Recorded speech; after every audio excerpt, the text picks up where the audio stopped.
नमस्कार, मैं हूं आपके साथ वैशाली और आप देख रहे हैं एमपी फर्स्ट न्यूज। पूरे देश में नवरात्रि पर्व बड़े ही हर्षोल्लास के साथ मनाया जाता है। मध्य प्रदेश की धार्मिक नगरी उज्जैन में मां के मंदिरों में ही श्रद्धालुओं का तांता लगा रहता है। खासकर उज्जैन में तो शिव और शक्ति की आराधना का बड़ा महत्व माना जाता है। महामाया और महालया मंदिर में मां को मदिरा के सेवन कराया जाता है। महाअष्टमी के दिन कल महाअष्टमी पर सुबह 8 बजे कलेक्टर 24 खंबा माता मंदिर पहुंचकर माता महामाया व महालया की पूजा अर्चना कर मदिरा का भोग लगाते हैं। साथ ही कोतवाल द्वारा 27 किलोमीटर लंबी यात्रा में नगर की सुख शांति समृद्धि के लिए मदिरा को धार लगाई जाती है। शारदीय नवरात्र की महाअष्टमी पर कल 22 अक्टूबर को नगर की सुख समृद्धि के लिए शासकीय पूजा की जाएगी। इसके बाद शासकीय अधिकारी व कोतवालों का दल ढोल ढमाकों के साथ नगर के 40 से अधिक देवी व भैरव मंदिर में पूजा अर्चना के लिए रवाना होगा। पुजारियों के अनुसार चुनाव आचार संहिता के कारण मदिरा प्रसाद के वितरण पर रोक हो सकती है। मान्यता है कि राजा विक्रमादित्य के समय से नगर में सुख शांति समृद्धि के लिए 24 सितंबर माता मंदिर पर माता को भोग लगाने की परंपरा है। इसीलिए अष्टमी के दिन कलेक्टर माता महामाया और महालया को मंदिर का भोग लगाते हैं। इसीलिए अष्टमी के दिन कलेक्टर माता महामाया और महालया को मदिरा का भोग लगाते हैं। इसके बाद मदिरा की धारा शहर के 27 किलोमीटर के दायरे में 40 माता और भैरव मंदिरों पर पूजन करते हैं।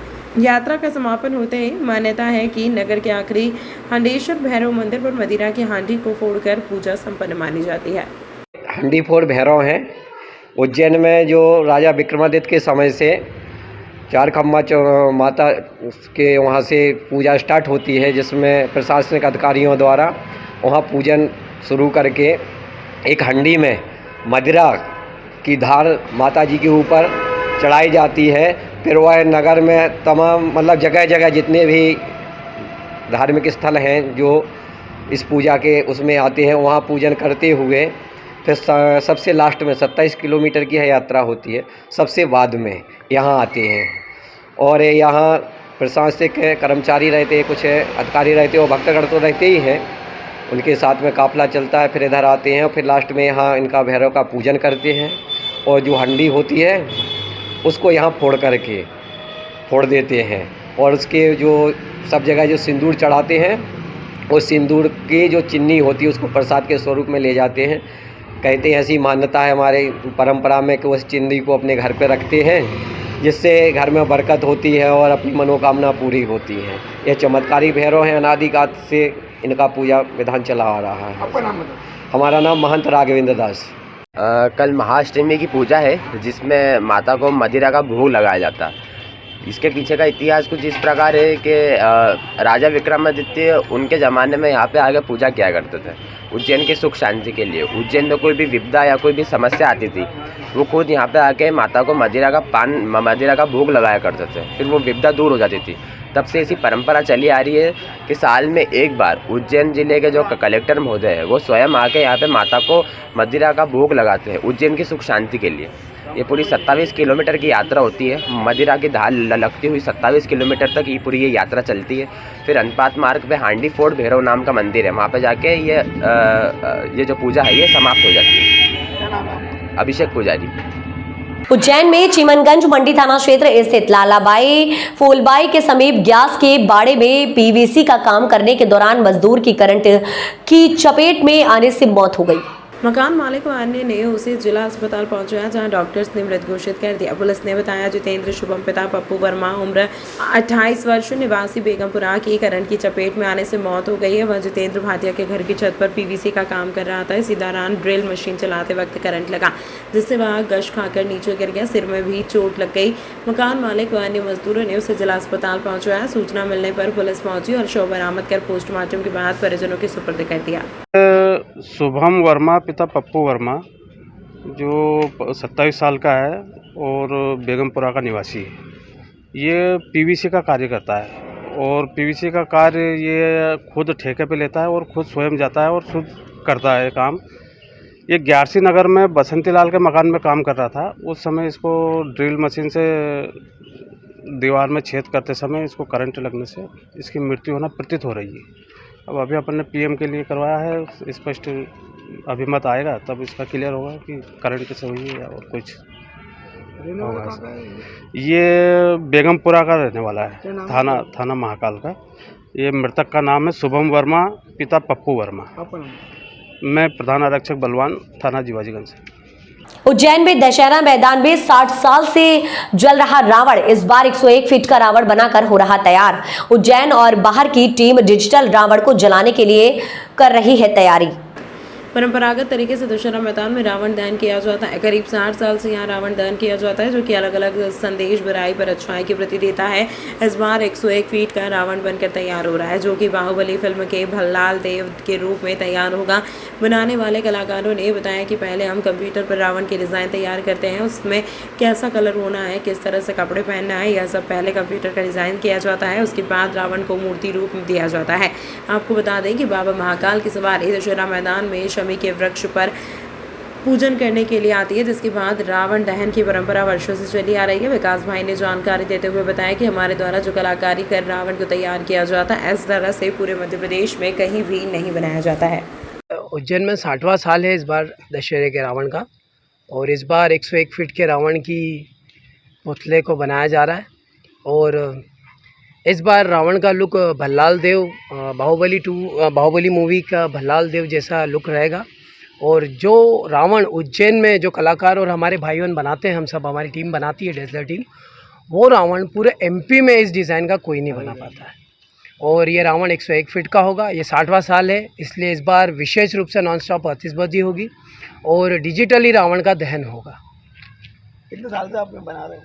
ये हम 10वां साल मतलब 50वां साल में हमने बनाया था, और 10 साल बाद हम फिर इस ग्राउंड पर वापसी कर रहे हैं। 50वां साल काफ़ी बड़ा रावण था पिछले साल, मतलब 50वें साल में, और ये 60वें साल में हमने फिर वापसी करी और एक बड़े लेवल पे और काफ़ी हेवी रावण बन रहा है। कितनी बड़ी टीम लगी इस काम करने के लिए सर आप? इसमें टीम कितनी लगी ले ही लो ना यार भाई साहब, आप 3 लोगों की टीम है। इसमें हमारे पेंटर हैं, डिज़ाइनर हैं, और कंप्यूटर के द्वारा हम डिज़ाइन करते हैं रावण को।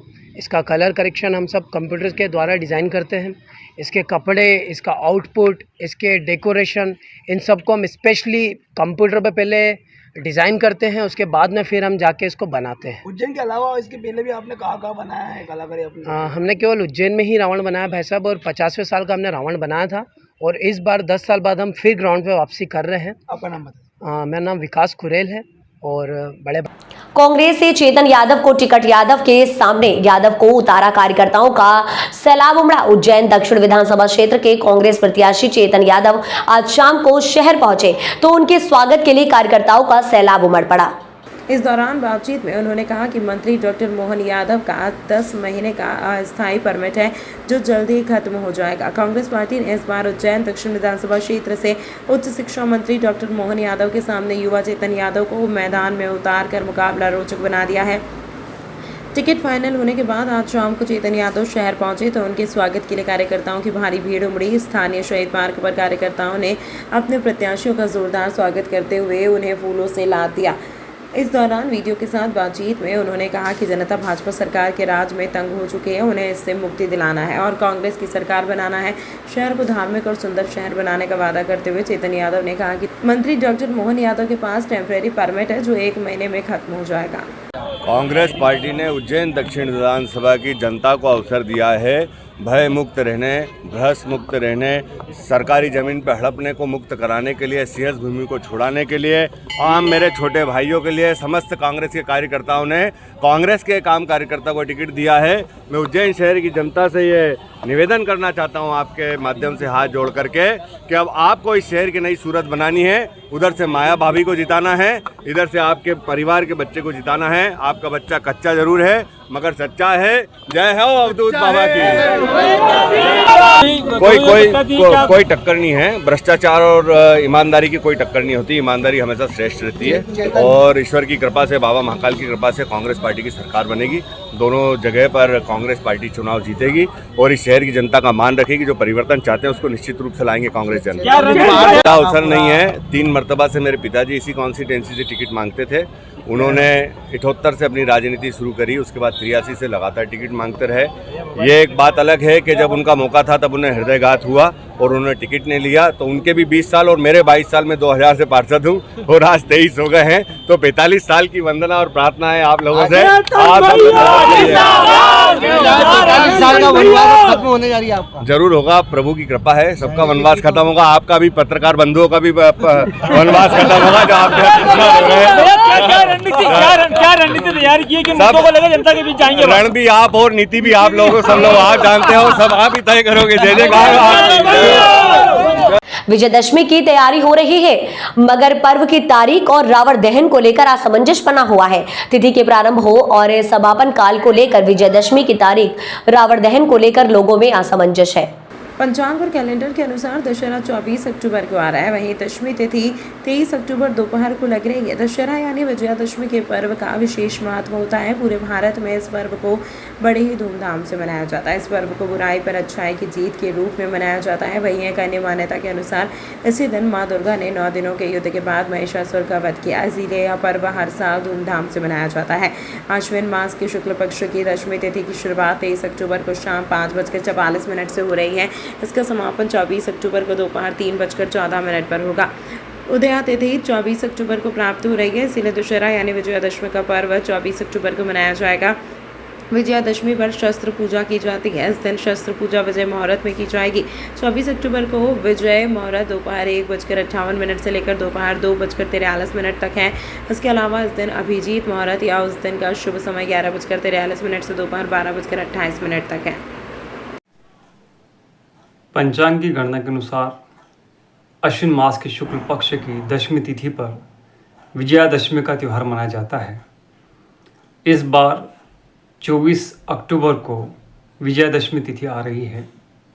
चूँकि पंचांग की गणना में अलग अलग प्रकार की भिन्नता दिखाई देती है, हालांकि सभी पंचांगों में 24 अक्टूबर को ही विजयादशमी बताई जाती है, भले ही वह ग्रहलाघवी पद्धति का हो या चित्रा कैद की पक्ष पद्धति का हो। इन दोनों ही पंचांगों में समान रूप से 24 तारीख को दशहरा का मान्यता दी गई है। विजयादशमी का यह त्यौहार 10 प्रकार के दोषों से निवृत्त होकर विजय यात्रा की ओर बढ़ने का त्यौहार बताया जाता है। इस त्यौहार पर शमी के वृक्ष की पूजन की भी मान्यता है। शमी के वृक्ष की पूजन की मान्यता त्रेता और द्वापर युग से जुड़ी हुई है। ऐसी मान्यता है कि इसी रात्रि में अपराजिता देवी का पूजन किया जाता है। यह भी कहा जाता है कि अपराजिता देवी का पूजन करने से जीवन में कभी पराजय नहीं देखनी पड़ती है। इस दृष्टिकोण से 24 तारीख की रात्रि में अपराजिता का पूजन करें, शमी का पूजन करें और उसी दिन दशहरे की संज्ञा प्राप्त करें। पंडित अमर डब्बा वाला, उज्जैन।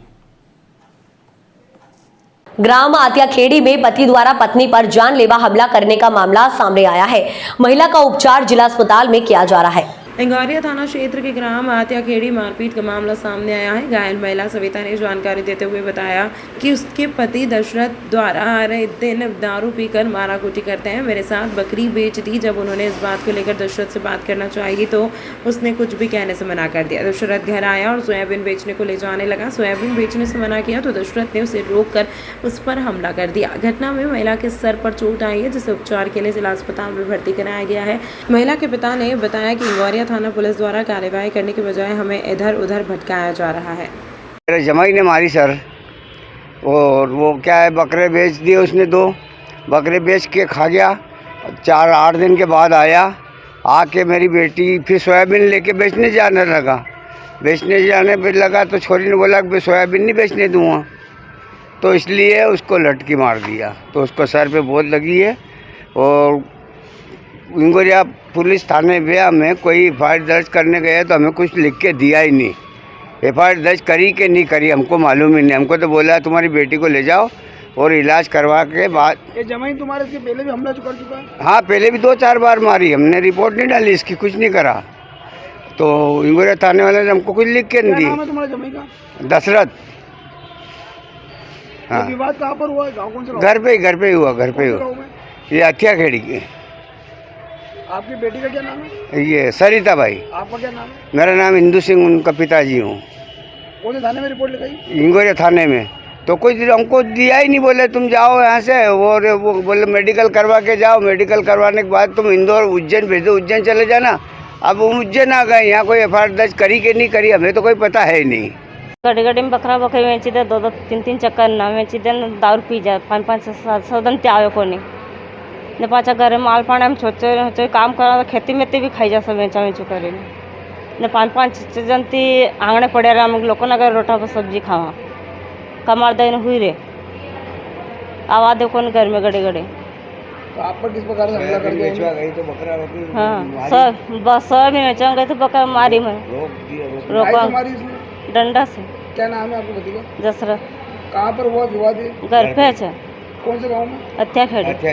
क्या नाम है आपका? सविता। कहाँ पर रिपोर्ट लिखाई? कहाँ पर रिपोर्ट लिखाई? खन्ना क्या है? इंगोरिया। इस अंक में फिलहाल इतना ही। अगले अंक में फिर होगी मुलाकात, तब तक के लिए नमस्कार।